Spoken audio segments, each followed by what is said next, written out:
Record. Pronto. Oi, eu e minha colega Samara, a gente vai apresentar os mapas mentais sobre estatística que a gente elaborou. Primeiramente, a gente vai falar sobre distribuição binomial.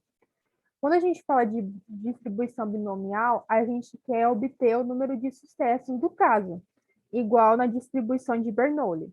Só que a gente quer um total de sucesso N vezes consecutivas, entendeu?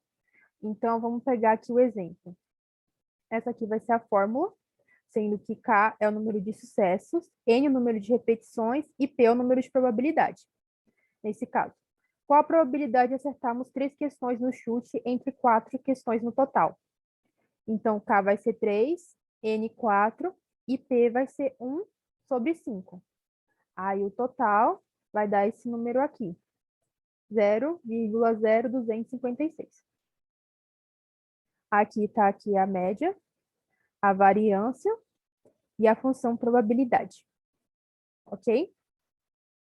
Na distribuição uniforme, eu vou começar lendo o exemplo. Helena é aluna de engenharia mecânica e todos os dias vai de ônibus até sua faculdade. Há somente um ônibus que lhe serve, e ele passa no ponto em qualquer instante, entre 7 horas e 7h30. Se Helena chegar no ponto 7h24, qual a probabilidade de que ela consiga pegar o ônibus? Então, o que tem nesse caso? Você vê que as chances do ônibus chegar entre 7 e 7h30 são iguais. Ele não tem uma tendência, uma probabilidade maior de chegar tipo 7h20. Não, durante esse intervalo de tempo, as chances dele chegar são iguais. Então, isso que vai configurar a distribuição uniforme. Ela vai ser feita aqui com essa fórmula, em que B é o resultado da variância. E a gente quer que o x seja o quê? Maior do que 24. Então, a gente aqui vai fazer a integral dessa fórmula e pronto, a gente chega no resultado de 1/5. Ok? Essa aqui é a função densidade, a esperança e a variância. O gráfico você vê que é uma função contínua, entendeu? Uma função assim, estável, linha reta. Porque não tem intervalo de pico. As chances do evento acontecer são iguais. Aqui a gente vai fazer de distribuição hipergeométrica. A hipergeométrica, ela é parecida com a de Bernoulli e com a binomial. A diferença é porque a gente, nesse caso, vai ter exemplos sem reposição. Então vamos aqui o exemplo. Sabendo que temos 10 relógios, 4 deles com defeito.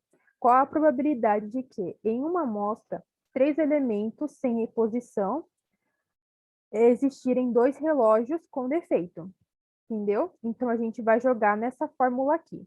Nessa fórmula, K representa o número de sucessos da amostra, N o tamanho da população, R o número de sucessos e N o tamanho da amostra. Então, aqui jogando, aqui a gente obtém 0,3. Beleza, tranquilo? Para distribuição hipergeométrica, a gente vai ter esse gráfico aqui, que ele cresce, depois decresce. Essa é a esperança, a variância, aqui, fórmula no caso geral. E agora, eu vou apresentar a distribuição de Poisson. Quando a gente falar em Poisson, a gente vai calcular os eventos que vão acontecer em um dado intervalo de tempo. Exemplo, o número de ligações recebidas na central segue o modelo de Poisson. A média de 5 ligações recebidas por minuto. Qual a probabilidade de chegarem 2 ligações em, no máximo, 1 minuto?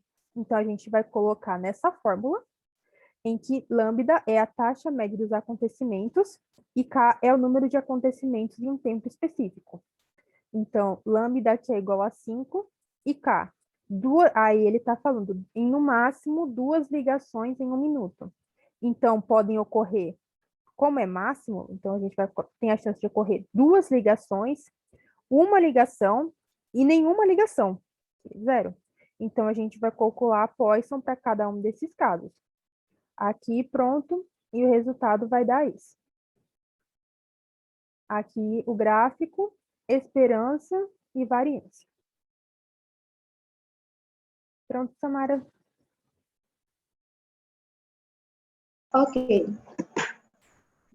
Dando continuidade, falar um pouco sobre a distribuição exponencial. A distribuição exponencial, ela é uma distribuição contínua, em que ela vai ter uma única variável, que é, no caso, lambda, em que essa variável ela vai ser sempre maior que zero. Por quê? Porque a nossa distribuição exponencial ela só é definida apenas para valores positivos. Ela sempre vai ter a cara do gráfico de uma função afim normal, como conhecemos, em que a esperança dela vai ser dada por 1 sobre lambda, e a variância vai ser a diferença do x da variável elevada ao quadrado, dessa esperança, dessa variável elevada ao quadrado, e a própria esperança elevada ao quadrado.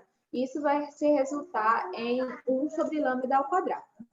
E ela também vai ser dada por uma função de distribuição, que é em função do tempo, em que P vai ser x, que P vai ser x menor ou igual a t, tá? A nossa função de distribuição exponencial, ela é uma função que permite caracterizar o tempo distância. Ou seja, os problemas dos exemplos, eles sempre vão dar esse tempo, uma distância, entre ocorrências oriundas do processo de Poisson, da distribuição de Poisson, que vai ser bem parecido. Mas você imagina que você estiver analisando, por exemplo, um jogo de futebol, ou um jogo de qualquer outro tipo, de basquete, de vôlei, e você tem o interesse de caracterizar o número de gols ou de ataques, ou seja lá o que for, de uma partida, e essa variável ela vai ser aleatória. Essa vai ser uma variável de Poisson. Então, a partir daí, você vai conseguir determinar uma distribuição, e essa distribuição ela vai ser exponencial, se for analisar o gráfico desse problema. Já a distribuição gama, ela é uma distribuição que também é caracterizada pela função gama, em que ela vai ter parâmetros alfa e beta, em que sua esperança ela vai ser definida pela razão entre alfa e beta. Já a variância vai ser entre a razão entre alfa e beta, só que beta vai estar elevado ao quadrado. Ela pode ter também alfa igual a 1. Isso é para quando alfa é maior que 0. Então, ele já vai se relacionando com a exponencial. Então, a distribuição gama, ela leva a distribuição exponencial, acarretando, então, uma esperança igual a 1 sobre beta e uma variância igual a 1 sobre beta ao quadrado, tá? E a gente utiliza a distribuição gama para modelar valores, seja valores positivos, né? Que são assimétricos à direita e maiores que zero, ok? Então, agora, como tem muito tempo, a gente vai passar um pouco direto a distribuição normal. Pode passar aí. A distribuição normal é uma distribuição que a gente também pode chamar ela de distribuição gaussiana. É um modelo de distribuição que também é contínuo de probabilidade. Ela é toda voltada pela função densidade e probabilidade. Pois ela vai ter uma variável x, que vai ser contínua essa variável, e ela vai ter distribuição normal através dessa fórmula mostrada aí, tá? Em que os parâmetros dela vai ser mi e vai ser esse carinha aqui, tá aqui logo do outro lado, em que ela vai ter essa notação. A nossa esperança vai ser mi, vai ser a média, a esperança na distribuição normal é a média, e a variância vai ser o sigma ao quadrado, em que esse sigma ao quadrado tem que ser maior que zero, ok? Por quê? Porque se a gente for observar o gráfico da nossa distribuição normal, ele não toca o nosso eixo x, ele forma como se fosse uma onda, ele vai, sobe, e depois ele desce, tá? E dentro dele vai ter um intervalo, em que esses valores aqui, esse x1, x2, x3, ele vai estar entre o nosso menos infinito e o nosso mais infinito. Então, diferentemente das outras distribuições, que eram todos valores positivos, nessa distribuição também se acarreta também valores negativos, tanto positivo como negativo. E a distribuição normal, ela pode ser usada para aproximar distribuições discretas de probabilidade. como, por exemplo, a distribuição binominal, tá? E ela também serve para inferência estatística clássica, ou seja, fazer análise. E ela também vai ser muito útil para os próximos assuntos que a gente está estudando. Já a distribuição amostral da média, tá? Ela é uma distribuição que vai ter uma média, claro, né? Ela vai ter uma amostra em que vai ser um N quantidade de elementos, em que a nossa média ela vai estar dentro de um intervalo entre essa média e entre o sigma ao quadrado sobre n, que é a quantidade de elementos que a gente tem na nossa amostra. A média ela é dada pela soma de todos os elementos da nossa amostra, dividido pelo total. E a esperança vai ser o nosso μ, tá? E a variância vai ser o nosso sigma ao quadrado sobre n. Também temos a nossa distribuição amostral de forma padronizada, ou seja, a gente tem um intervalo definido, que seja a Zn, uma variável padronizada, em que ela está no intervalo de n de 0 a 1. Logo, a nossa esperança ela vai ser 0 e a nossa variância ela vai ser exatamente 1.